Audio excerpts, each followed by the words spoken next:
জি, আসসালামু আলাইকুম। আমার আগে যারা বক্তারা আছেন তারা আমাদের সভরেনিটি, ইন্টারনাল সিকিউরিটি নিয়ে যে বক্তব্যগুলো দিয়েছেন, আমার মনে হয় এই বক্তব্যগুলো ফাহিম ভাই একটু রেকর্ড করে আমাদের সংসদে পাঠাবেন। আমাদের সংসদ সদস্যদের দেখা উচিত যে সংসদে কী টাইপের আলোচনা হওয়া উচিত। আমরা সংসদে এই আমাদের সভরেনিটি, সিকিউরিটি নিয়ে আলাপ আলোচনা না করে কার কোথায় কি ভিডিও পাওয়া যাচ্ছে সেটা নিয়ে আলাপ আলোচনা করি। মানে আমরা এমনই অভাগা এক জাতি।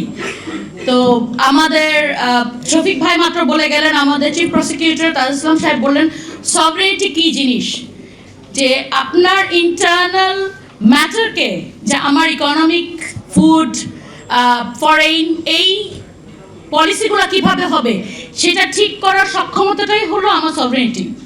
তো আমাদের এখানে কিন্তু আমরা এক্সটার্নাল যে আধিপত্য সেটা নিয়ে আমরা অনেকক্ষণ আলাপ করেছি। সুতরাং আমি আমার বক্তব্যে খুব ছোট করে ইন্টারনাল আধিপত্য নিয়ে একটু কথা বলবো। সেটা হলো কর্পোরেট হেজিমনি। এই যে দেখেন বসুন্ধরা, তারা বিসিবি চেয়ারম্যানকে পর্যন্ত সরিয়ে দিয়েছে তাদের পাওয়ারের মাধ্যমে, কারণ ওনারা তার তৈরিকৃত বিটুমিন থেকে তৈরিকৃত ফুয়েল মুক্ত বাজারে নিজেরা বিক্রি করবে।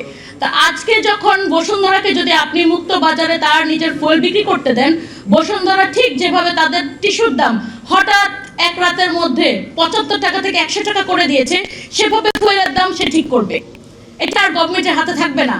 তো এই যে আমার দেশের fuel price and fuel policy ঠিক করার সক্ষমতাটা আর আমার দেশের গভর্নমেন্টের কাছে থাকবে না, এটাও তো এক ধরনের আধিপত্যবাদ।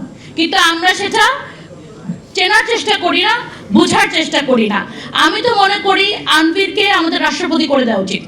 অন্তত সেইভাবে আমাদের তার পাওয়ারের একটা স্ট্রাকচার আমরা পাবো, যে কতটুকু সে পাওয়ার, মানে রাষ্ট্রপতির তো অনেকটা দানা কেটে দেওয়া হয় না, তো অন্তত আনভিরকে একটু বন্ধ করার জন্য রাষ্ট্রপতি করে দিয়ে যদি আমরা থামাতে পারি।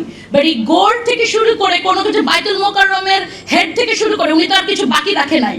তো এই জায়গা থেকে আমরা কিভাবে, এই কর্পোরেট হেজিমনি থেকে আমরা কিভাবে বের হয়ে আসব, আমাদের এই সিকিউরিটিগুলো আমরা কিভাবে এনশিওর করব। তারপরে আরেকটা ব্যাপার, আমাদের কিন্তু ইন্টারন্যাশনাল ওয়াটার ল আছে, যেটা তো আপস্ট্রিম এবং ডাউনস্ট্রিমের অনেক ব্যাপার আছে, যে আপস্ট্রিমে যারা আছে তারা কতটুকু পাবে আর ডাউনস্ট্রিমে কতটুকু পাবে। আমরা সারা জীবনই কিন্তু দেখে এসেছি, তিস্তা নিয়ে বারবার কথা বলি, আমরা পাই না। আমরা কিন্তু কথাটা বলি কিন্তু কাজটা করি না। আপনাদেরকে একটু আমি যদি ইনফর্ম করি, পাকিস্তান আরো 2 বছর আগে এটা নিয়ে ইন্টারন্যাশনাল কোর্টে ইন্ডিয়ার বিরুদ্ধে মামলা করেছে, কিন্তু আমরা কেন করতে পারছি না এখনো, অথবা আমাদের সেই সক্ষমতাটা তৈরি হচ্ছে না কেন? সেই জায়গাগুলোতে আমাদেরকে চোখ রাখতে হবে, আমাদেরকে আলাপ আলোচনা করতে হবে, এবং আমরা কিভাবে নিজেদেরকে আরো শক্তিশালী করতে পারবো এইসব পলিসি ইস্যুতে, সেগুলো আমাদের যেন সংসদে আলাপ হয়, সে আশাটা রাখছি। ধন্যবাদ।